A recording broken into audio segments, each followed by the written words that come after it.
The Old English, or as pronounced by the Anglo-Saxons, the Old English. Old English was introduced into Britain by Germanic invaders such as the Jutes, the Angles, the Saxons in the 5th century AD. So 5th century AD, that's around 400 to 500 AD. It became the dominant language of what is now England, excluding Cornwall and also southern Scotland. Old English evolved gradually, and the period covered by Old English is 425 to 1100. By 1100, the accumulation of changes had become so great that it's appropriate to speak of Middle English. So these points of reference, 425 to 1100, it's not like as if automatically by 425 Old English started and by 1100 the Old English stopped. No, it's not like that. But they are looking into the accumulation of changes. So during the 425, there was so much record found, people using the Old English, so that's probably why they use 425 as the starting point, and 1100 because there were also so much accumulation of new changes happening to this language. That's why they had to use that as a reference point to start the Middle English by 1100. The 1100 also, that's the time when the Normans arrived during in the Great Britain. These are invaders. I will actually share also a video, uh, TED Ed video showing the Norman conquest for the Middle English lesson. The Germanic people referred to their language as Englisk, and the land where it was spoken was referred to as Englaland, or the land of the Angles. William the Conqueror's Domesday Survey mentions that there are probably around 2 million Anglo-Saxons. And there are 4 dialects of the Old English language: the Northumbrian, the Mercian, the Kentish, and the West Saxon. Per record, one of the oldest Old English literary text that was found is entitled Caedmon's Hymn, and it was not actually West Saxon, but rather it was Northumbrian. Perhaps the difference between these dialects, some say that it could be because, particular according to Bede in 731, it will probably be because of the settlement patterns of the invaders, the Angles, the Saxons, and the Jutes. However, this is contested by modern scholars that they are saying that it's probably more of political and social. Our knowledge of the English dialects and how they developed is limited because there was a scarcity of records about the Old English until the 9th century. What happened during the 9th century? This was the time of Alfred the Great. He was one of the best kings of the Anglo-Saxons, and then he really pushed for the standardization of the Old English language. In fact, literary texts flourish using the Anglo-Saxon language, or the Old English language, and this is what is referred to as West Saxon. So that's why the Old English that we are using right now, it's actually what we call as the West Saxon variety of the dialect. Okay, so I've already mentioned this. West Saxon is normally taught as the Old English that we know today. Standard Modern English, however, is derived from Southeast Mercian. However, as to the details of Southeast Mercian, there is really very small records. But nonetheless, there were contributions from the different dialects as to the development of the English language that we have now. For example, the Northumbrian, they have a little bit of impact on the modern day English, the West Saxon. But probably the largest impact was because of derived from the Southeastern Mercian variety. So let's now go to the genetic relationships. So Old English belongs to the Germanic subgroup of the large Indo-European family. Indo-European, India, European. So somewhere West Asian part to the European Asian part, which includes Old Saxon, High German, Old Frisian, Gothic, and Old Norse. So these are the Germanic subgroup, which is part of the bigger family known as Indo-European family. Examples of major phonological features that set Germanic language from other Indo-European language. One, the Germanic shift of stress to the initial of every word. So it's more of at the beginning rather in the later part where there is stress. Old English, Old Saxon, also Old English, Old Saxon, and Old Frisian share the forms, such as, for example, um, they use us for us, which descended from uns in Germanic. So, however, in Gothic and Old High Germanic, they use uns. There is a letter N. But for Old Norse, there is os. So there is a rounded vowel there and then two S's and not a letter N compared to Gothic and Old High German. Therefore, this shows that the Old English, Old Frisian, and Old Saxon share some sound changes which is different from the other Germanic languages. It can be shown that the nasal N was changed to a fricative S. So that's why instead of saying ons, they would say os with compensatory lengthening of the vowel. So os.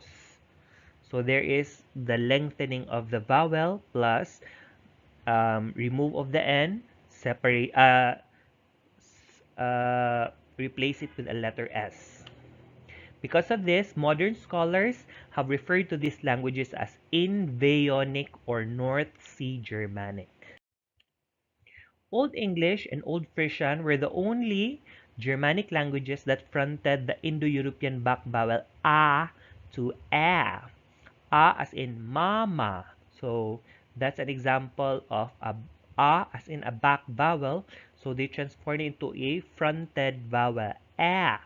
So that's, for example, you would say Advil or apple. So they changed a to a.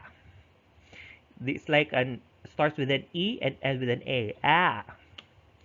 Old English, Old Frisian, and Old Saxon share with Old High German some consistent similarities that differentiate them from Scandinavian languages such as Old Norse, where assimilation of the nasal to the fricative gives os from uns. Also, what separates Old English from Gothic is that Gothic has a tripartite division into West, North, and East division. So there's West Gothic, North Gothic, and East Gothic. So let's now go to the written records on Old English. We can never know for certain how Old English sounded or everything about the grammar of the language, but there is a lot we do know. We cannot know the exact quality of the vowel in what was written as, for example, moose. During that time, by the way, um, they spelled their orthography was somehow based on how they spoke the language. There is a word, a sound to letter corresponded. Just like what we are doing in Filipino right now. Kung ano ang baybay, kung ano ang sulat, yun din ang baybay. For example, you would write M-A-M-A, so that's mama.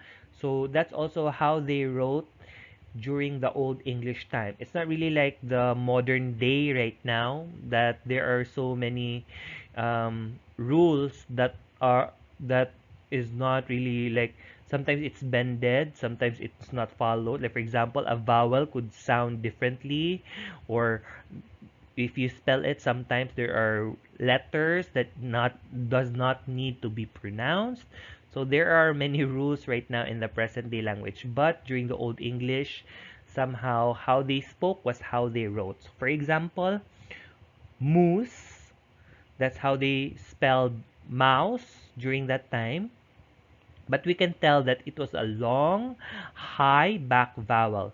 So long, it's because U, they're using a letter U. There is a lengthening there. High, because your mouth it's a bit closed. That's why it's high.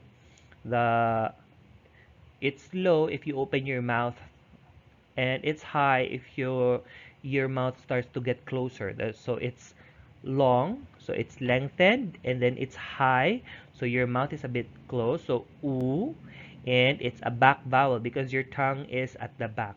But anyway, regarding phonetics, we will discuss this further in your intro to the study of language. So it's a long, high back vowel. So probably it's moose.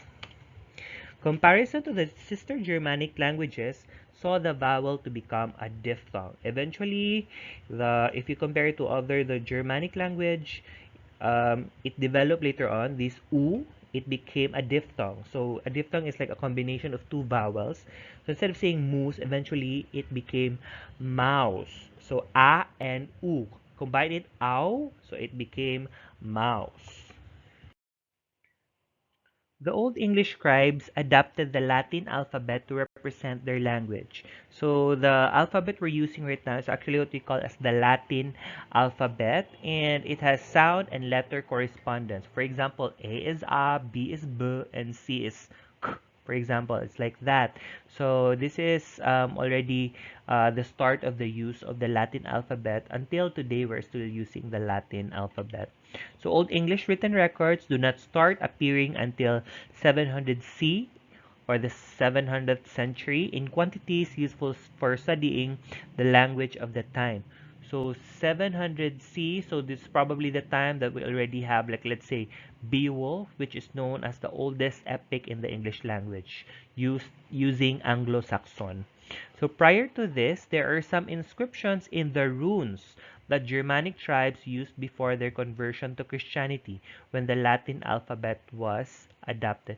So when we say inscription, probably this is used for rituals, something like that, spells, and the earliest of these dates of the use of runes are from 4th to 5th century, as early as that. So here are the Germanic runes.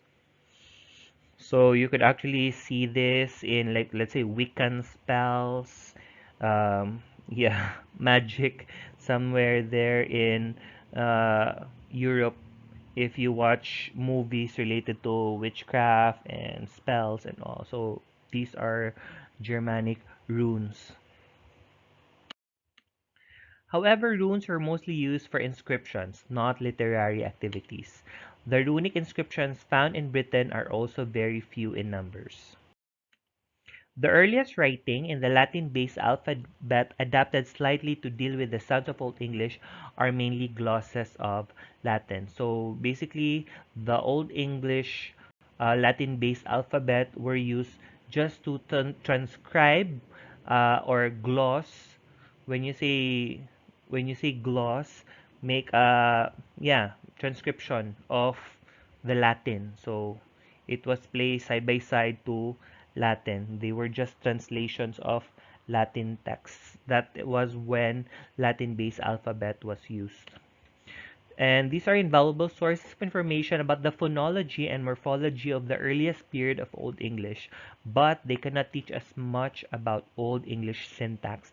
So it cannot really teach us about sentence structure, but it can teach us about how probably the language sounded and how they formed words.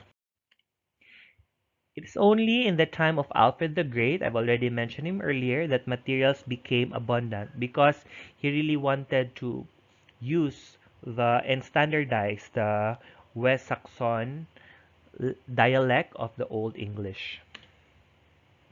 This covers poetry, religious materials, medicine books, grammar of Latin for English speakers, the Anglo-Saxon chronicles, and more, amounting to approximately 3 million words. So there is really much corpus lexicon that we could use during that time because there were already around 3 million words in the Old English. So the Helsinki Corpus, which was like compiled by Callas and Tarka et al. In 1993, such corpora have become an invaluable tool in the study of Old English morphology and syntax in particular. From Germanic to Old English, so the phonology, or the study of the sounds. Assimilation is found in more than one guise. Assimilation is when one phoneme somehow um, affects another phoneme. or adapts to another phoneme or another sound. A process is usually known as I umlau. What is an umlau? Usually see this as, for example, the letter U with two dots on top of it. The two dots, that's an example of an umlau. A good example in the present is, for example, the word naive. The I there is an umlau. You don't call it naive, but rather to make it glide, you say naive. It's as if you insert a letter Y there, naive. So that's an example of umlau. So it's one of the most important developments of the prehistoric Old English period, when Old English had separated from its sister languages but was not yet written down.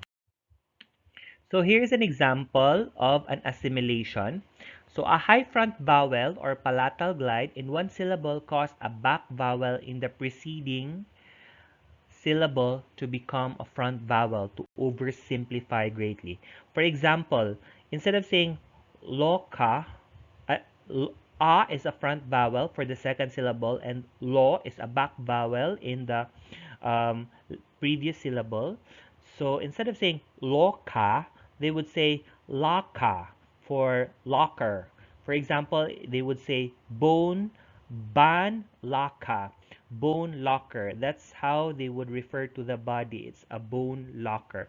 So instead of saying loka, they would say laka to oversimplify the vowel sounds. This is a type of anticipatory assimilation. Another one is palatalization. Palat of velar consonants that were adjacent to front vowels or a palatal glide in the same syllable. It sounds very difficult to understand, but here's an example. K is a velar, and then ch is a palatal. So palatalization of a velar consonant. So instead of saying deek, the Germanic word is deek, it has become now as ditch. So the k, which is a velar, is now palatalized and turned into an affricate, which is ch. What is an affricate? An affricate is when a fricative, for example, sh, you you stop it for a short while and then you release the air. So sh, so that's an example of an affricate. So the velar k is now palatalized. So the point of articulation is somewhere in the palate, and instead of saying deek, it becomes ditch. So the velar K now is palatalized, plus it became an affricate. So ditch. The importance of syllable structure in Old English is seen in the process that deleted a final vowel after heavy syllables, which either contained a long vowel or ended in a consonant cluster. So, what is a syllable? This is how you divide words. For example, you say father. It has two syllables, fa and ther. So they consider it as a heavy syllable if there is a long vowel. For example, a, u, a. So those are heavy syllables. And if there are consonant clusters. When we say consonant clusters, there are two consonants that are side by side, or three consonants side by side. So here's an example. They say skipo, skip for ship. The plural is skipo. So it's okay to add an extra vowel because skip, number one, it's not a heavy syllable. So therefore, is not heavy. It's not a lengthened vowel. Plus, it is not a consonant cluster. So therefore, it's okay to add a vowel. But for example, the word word, W-O-R-D, it has a long O, word, and it is a consonant cluster, heard, RD. So therefore, it is a heavy syllable. So therefore, they will delete the U. Instead of saying word do, because this is a heavy syllable, that's why instead of pluralizing it by adding another syllable, they would just add S so that it becomes words. So by that, it is still one syllable. You are not adding another syllable.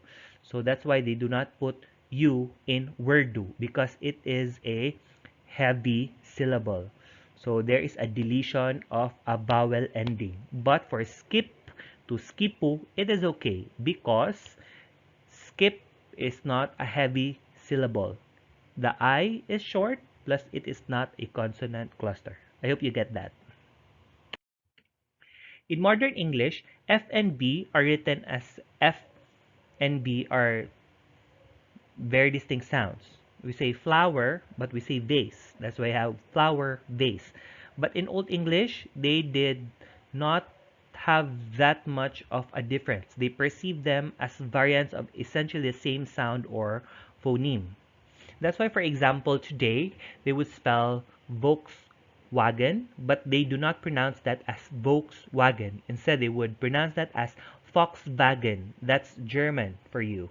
So that's one distinction from the present day English. It's because in Old English, F and B were just the same thing for them. Effects of language contact. So, as to the Latin, some everyday words were borrowed from it, and such as cheese, chese, from Latin cassius, bear, evidence of early sound changes, and are likely to have entered the language prior to the invasion of Britain. Also, because of the introduction of Christianity to the Anglo-Saxons, um, in the Christianity brought writing in the Roman alphabet to the Anglo-Saxons with the help of the Irish missionary. And Anglo-Saxon churchmen so preferred to use native sources. So although there were um, the Irish coming into Britain, but there were, like, you could call them as native people, the Anglo-Saxons who really lived there in Britain. The Anglo-Saxon churchmen, not the Irish churchmen, preferred to still use the Old English variety. So they did not really accommodate, like, let's say, the use of the Latin words. For example, they would still use Haligast, Holy Ghost, instead of saying Spiritus Sanctus, which is Latin. As of the Celts, it was found that they did not really have much of an impact to the Old English language, except, for example, Thames, such which is a name of a place, and other Celtic and other places related to the Celts. There is no convincing evidence of substratum Celtic influence on Old English grammar or phonology. However, for the Scandinavians, they did have um, clear impacts on the Old English. So, because of intimate contact with the Scandinavian speakers, particularly in the northeast of the country, due to the Scandinavian raids that began in the 8th century, which later became determined attempts at settlement and culminated in Danish rule of the entire country by Knut 1017-1035, such contact cannot fail to have linguistic consequence. So as what I said, they had an impact on the um, Old English language or the Anglo-Saxon language. Many of the consequences in English do not appear in text until the very late Old English or Middle English period. So, what are the impacts? There is the inflectional system of the Lindisfarne Gospel, an interlinear gloss that was added to a Latin text of the Gospel in the 10th century. So, there is one-to-one correspondence, interlinear gloss. Area that had been under Scandinavian domination for more than a century exhibits considerable modification of the inflectional system. So, I will be talking about inflectional system in a while when we go to syntax. Many of these changes, such as the generalization of es for genitive singular. When we say genitive, possessive, for example, you would say the boy apostrophe s, the boy's bag is brand new. So possessive, right? Apostrophe s. So that is the impact of Scandinavian.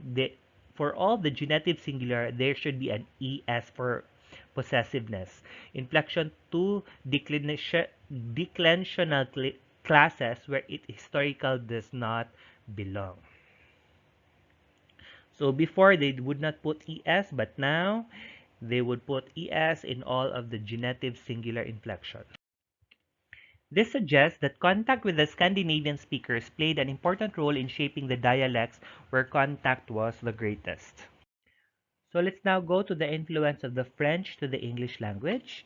So the French influence in English had really great impact during the Norman conquest of 1066 and mostly lie towards the end of the Old English period, which, if you remember, it's around 1100.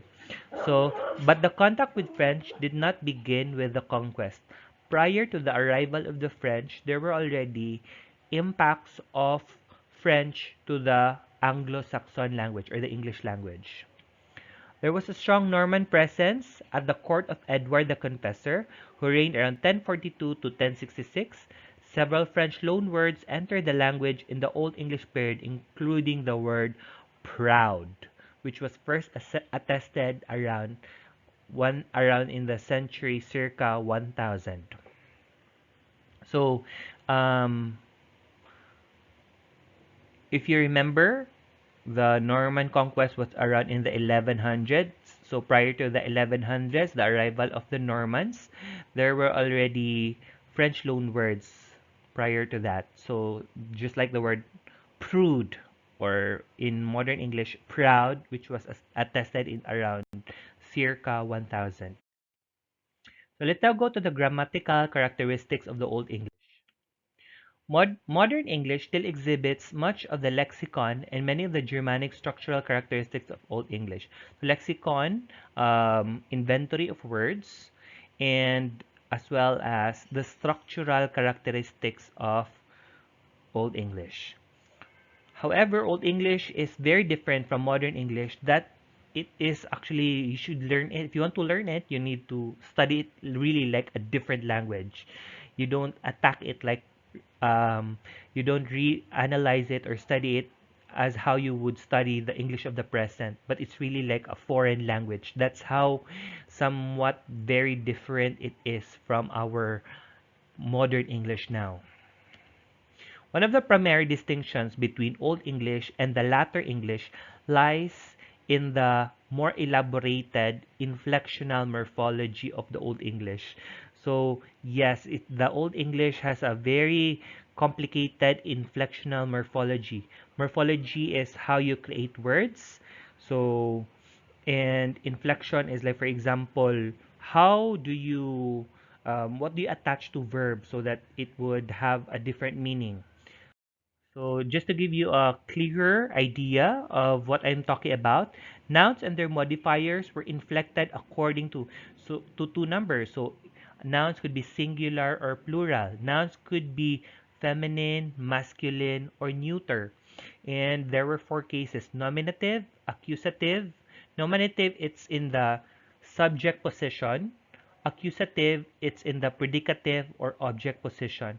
Genitive, it's when you say the possessive version. For example, the boy's bag. That's an example of a genitive. And when you say dative, it's the IO, indirect object or receiver, indirect receiver of the object. So the distinctions were mainly made by suffixation, but also by mutation of the stem vowel, as in feminine, nominative, accusative, singular. For example, you would say book, but dative singular would be beck. See, it's the same thing. It's book, but is it nominative accusative, or is it nominative nominative slash accusative singular, or is it a dative singular? Even things would have gender for them. Like, for example, bridges are masculine, or like, for example, rain is feminine, but heat is masculine. So those are taken into account by the Old English. In fact, until today, there are gendered languages until today. For example, in Spanish, we would say La Niña. for rain, La Niña. Niña is woman, but we would say El Niño for the boy, for summer, for a time of drought. So the that idea of having gender for language is shared even by this Germanic language, the Anglo-Saxon or the Old English, because again, they belong to the same um, language family, which is Indo-European. So, in fact, even the determiner the, you could say the in different ways depending on if it's singular, is it nominative, is it feminine, is it masculine, something like that. See, you could see around 1, 2, 3, 4, 5, 6, 7, 8, 9, 10, 11, 12. 12 ways of saying the, which depended on the 12, yeah, which depended on what you're referring to. The case, the gender, singular or plurality. So yeah. The more elaborate case marking system of Old English made a freer order of constituents possible than is found in modern or even Middle English. So their sentence structure was somehow freer when you compose it compared to the present day, which really has strict rules to follow. For example, the sentence in the present day, the man killed the king. During the Old English, they could express it as semen aquilled don signing. Semen is the man, aquilled is killed, don signing is the king. Could be expressed also as don signing aquilled semen. So the king killed the man because the man was nominative or the subjective position or the doer of the action, and it's identified as the subject wherever it was positioned. And the accusative form, von signing, signal the object. So as long as you have fixed marked people there or subject, object, or subject predicate, even if you shuffle it, it would still mean the same thing. So that's why it's okay to say seman aquilled don signing or don signing aquilled seman. However, the order subject-object is more frequent. It is the pangkaraniwang ayos, the usual way of saying it, seman aquilled si king. Just like today, we have active and passive form. Active is the usual way of saying it. The passive form is the not so usual way of saying things. Next is the position of the verb was also variable. And Old English exhibits the preference for verb second order in main clauses and verb final order in subordinate clauses. So that's why seman killed, so that's why verb second order really usually follow the subject.